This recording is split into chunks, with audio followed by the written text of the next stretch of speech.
2020. I loved 2020. I'm Hugh Downs. And I'm Barbara Walters. This is 2020. Someone's throwing a poster.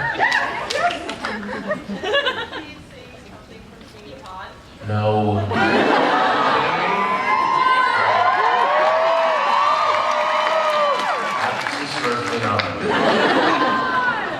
Because that won't get on the internet. That's all I need right now. Are you kidding me? You'll have to come see the play when they do it sometime. Someone's making a Vulcan salute in the back and waving hands. No, you just put it down. Yeah, you.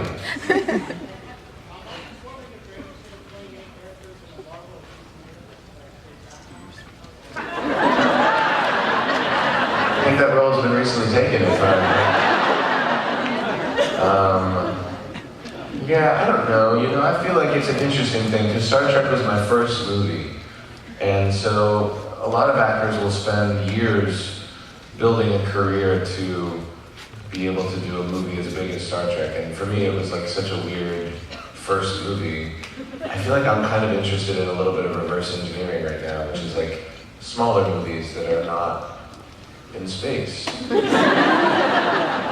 where I don't have any superpowers. Yeah, you know, I don't know. I feel like those kinds of experiences tend to find their way into the lives that they're supposed to find their way into, I think, in a large sense. So if it's meant to be, I feel like it'll be, but I don't have my eyes on anything specific right now. No, thank you. This young lady right here. Yeah, you.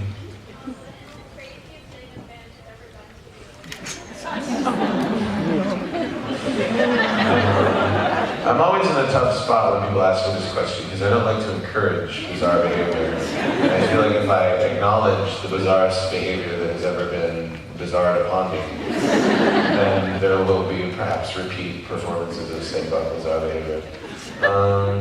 I don't know, people have like followed me on the street for a long time, and I'm not aware of it until like, you know, like I'm like listening to music in New York or something, and then I'm like, why are you walking next to me? Saying things to me that make me really uncomfortable. But I will say this, I will say that my fan base, this entire room included, has generally been really, really respectful of me and my desire to maintain some level of normalcy in my life, and I hope that continues. I haven't had any experience with any fan that has made me, you know, like not appreciate fans. So that's nice. People are excited, and people are I'm very grateful for everybody's support, and I love the fact that, like, you know, you guys are all really excited about this stuff that we're here to talk about, Star Trek and the comic book stuff and Heroes and even American Horror Story. But I love my fans' willingness to go with me wherever I go, because I've done a lot of different stuff, you know, and so many people from this world have supported that work. The work I do as a producer and Margin Call and All Is Lost, which is coming out in October, and you know, my theater work. A lot of people traveled to New York to see me do Angels of America a couple of years ago, and I hope more of you will come to New York to see me do this play. But you know, I feel grateful. I feel like, you know, I'm very clear. I've said it before. I'm very clear about my boundaries. I'm very clear about what I'm able to offer and what I'm not willing or able to offer, and I think that's served me. So hopefully we'll all live in harmony moving forward. Right? Something. Okay, in the back. Yeah, you. No, the other one. You. Yes, you. I would keep wondering, how do you cry in movies? You get sad, buddy. You get sad. What do you think of? What do I think of? What would you like to know? I don't know. I mean, it's every day is a different. Every time is different. You know, it depends on why the character is having an emotional response to something. It depends on where I am as an actor. It's like a little bit complicated and kind of hard to talk about. I think every actor has a different process, and every actor has different experience of that question. So it's tough to put a point on it. with flashing lights at me. That works this round. You with the flashing light. No, that person, the other person. Sorry, you can be next. But that person behind you, yeah. And then you. And then you that stood up. Okay, go ahead. Hi, I was wondering if you had a favorite scene or even a favorite episode of filming for American Horror Story. Preemptive applause.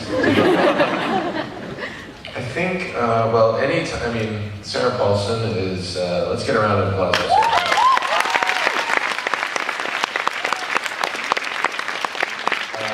I love working with Sarah, and we got to do so much twisted, disgusting, amazing stuff together this season that I would say pretty much all of it was fun.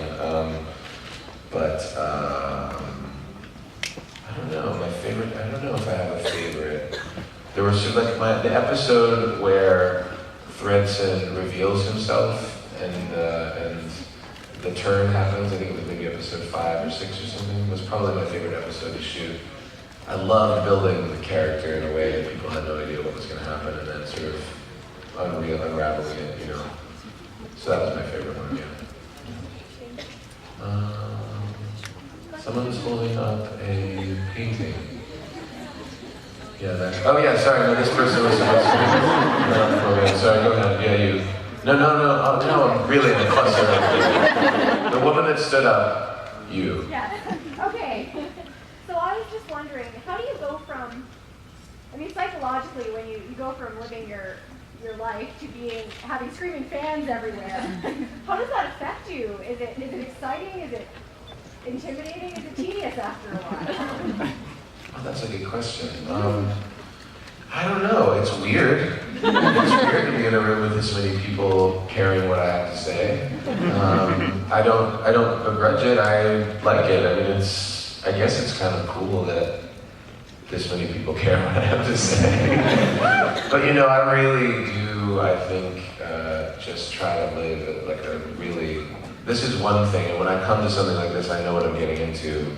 But when I leave, it's like, you know, I try to, you know, I live as normal a life as I can. And I don't, there's no, for me, the line between my public self and my private self is very clear. I don't need this kind of exposure, or this kind of, I don't thrive on it in a way that's like a narcissistic kind of like devouring of this attention. But I also recognize that you're here because I am a conduit of something else. You know, I represent something for everybody in this room that is a part of the characters that I play and a part of the projects that I work on. I love to talk about my work. I love working. I'm so blessed and grateful to be able to do it at this level. So I think I have a pretty, I think psychologically, I have a pretty healthy relationship to it and a lot of therapy. Okay, that person who's clearly not going to take no for an answer.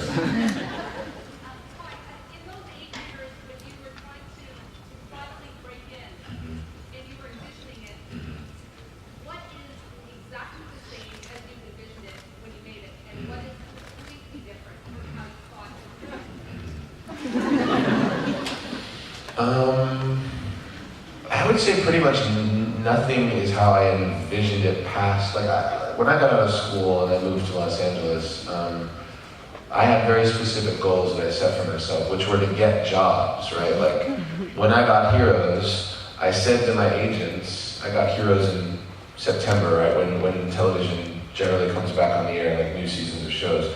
And I said to my agents in that August, here's what I want. I want to play a very interesting character in a recurring capacity on a new show that is a huge hit.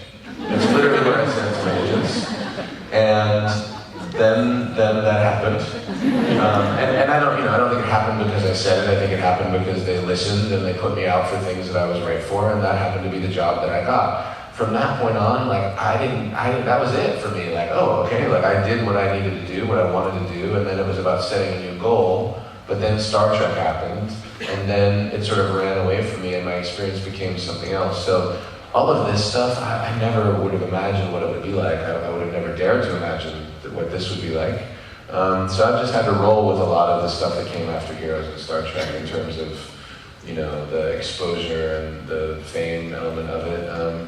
But I've tried to do it with as much, you know, just ease as possible. And I think as long as you stay open to what's possible, then anything's possible, and you can sort of fill up any experience that presents itself. So I would say that, you know, but the thrill of getting to do this kind of work, getting to work consistently, that is something that, the feeling that it gives me is something that I always dreamed of and always hoped for, and I'm so grateful that I actually get to feel it every day. Yeah, thanks. I've been neglecting this side of the room now. Green top pointing at self. Is that kind of a superhero costume, or is that just a top? Oh, it's just a top. Okay, well, from here you look like a superhero. So.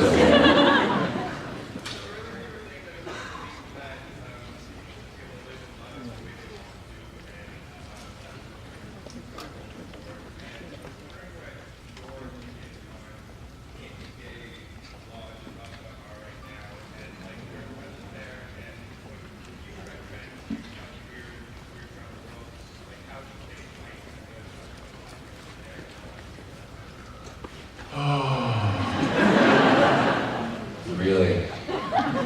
It's absolutely abominable what's happening there. It's archaic, it's despicable, it's horrifying.